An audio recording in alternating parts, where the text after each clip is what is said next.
All right, guys, you're going to talk about The Tick, Season 1, Episode 4. The developments continue. The developments continue. This time, it's all revolving around the superhero license. Yes. Which we did not know was a thing up until this episode. And Tick, of course, does not have one. He doesn't have one. He doesn't have an identity to apply for one, and that causes the insanity of this episode. A whole thing. So the Tick goes on a series of like milk cartons and and like wanted kind of signs to try to find out who his identity is, and a woman comes forward claiming to be his wife. Yes, and he's like, apparently she is, or whatever. He just goes with it. But she's like a wanted woman, right, for doing this before. But he doesn't have anything. Like, I don't understand why. What did she get out of this?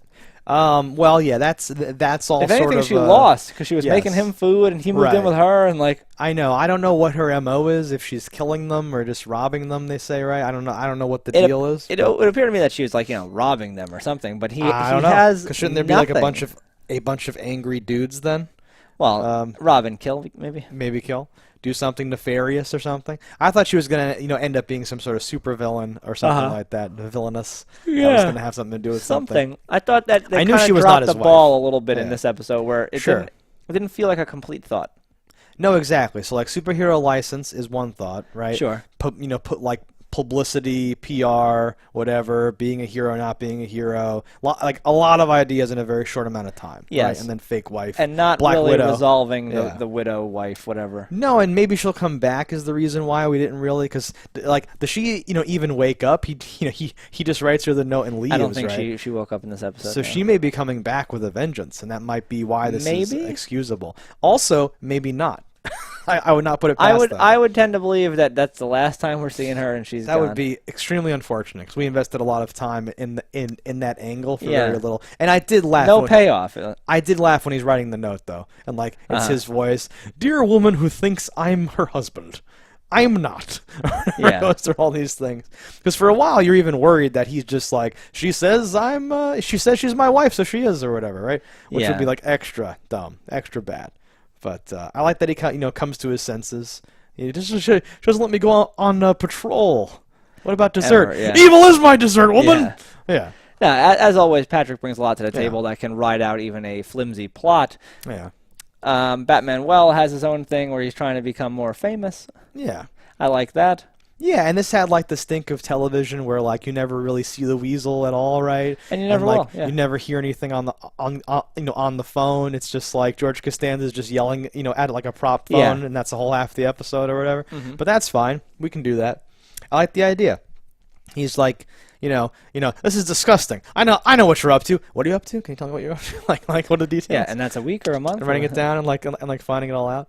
So in this world where superheroes are real and some are barely superheroes, there's also an angle of like, well, I mean, you can save as many people as you want, but you need like that brand, you need the recognition and like the marketing. So people have agents, and Batman hates the Weasel because he's more famous than he is. I love how he hates him, how he's hating on him in the papers. He's like, he stopped a jewel robbery. I stopped jewel robberies on my way to stop real crimes. When was the last time I stopped jewelry? Well, never. He's like, shut up. What? And no, it's great because obviously he has a warped perception of himself. Yeah. All those standard things that you would expect. He's good and delusional. Yeah, big time. So.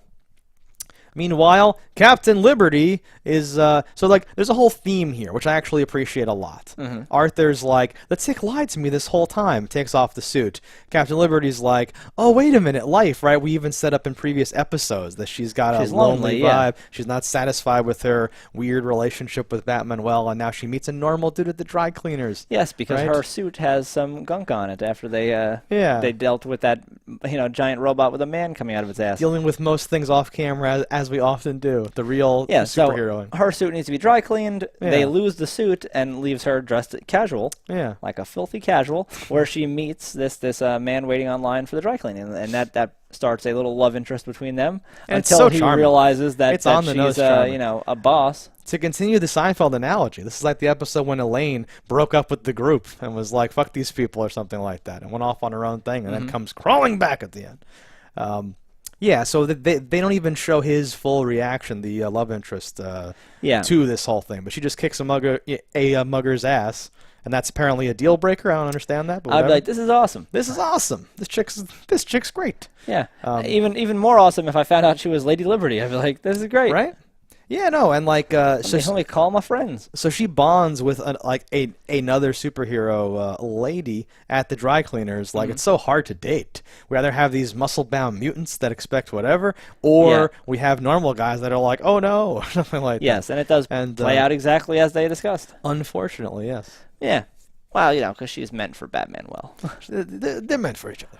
Yeah, no, so this is like, thematically, I really like it. Tick's maybe getting sucked into a world where he's not a hero. Arthur is upset and takes off the suit. She's looking for love and takes off the suit. Batman is like, no, I want pictures of me in the suit in front of everyone. Yes. This nice little, And he gets that as the funny picture of the day. Well, and like, everything fails, gets reset, gets screwed, right? Arthur can't get his job back. The love thing falls through. He gets everything he wants, but it's in like the funny paper section, not the superhero section. Yeah. And Tick, as always, like Mr. Magoo's his way through, through life and gets out at the end. Yeah, unscathed.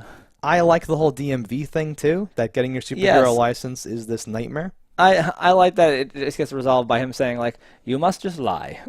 And his name becomes IP Daily. The only truth we have is the truth that we crave for ourselves. What what do you mean? How do we do that? We lie.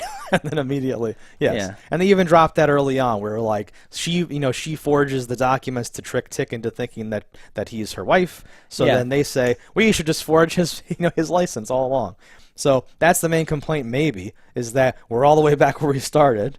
I am enjoying these characters and their mishaps, and I really do appreciate when all the different side stories have a theme like that, and we can do something, which works. they've been doing all along. So it continues that, even when the episodes don't really move us too far. Yeah, I thought like overall this one had less jokes per square inch than other episodes have had, but it wasn't a huge disservice. I thought that like some that landed, and again it's such a short show. 22 minutes goes by so quickly that you're just like, all right, whatever. I enjoyed my 22 minutes. Could they have been better? Yeah, probably, but they were fine. This episode, yes, is fine. I would say exactly.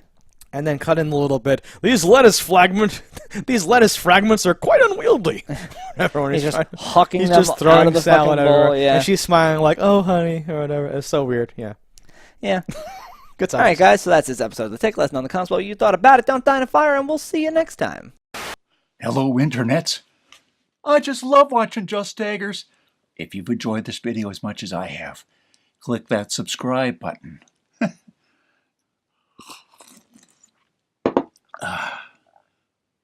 Peace out, homies.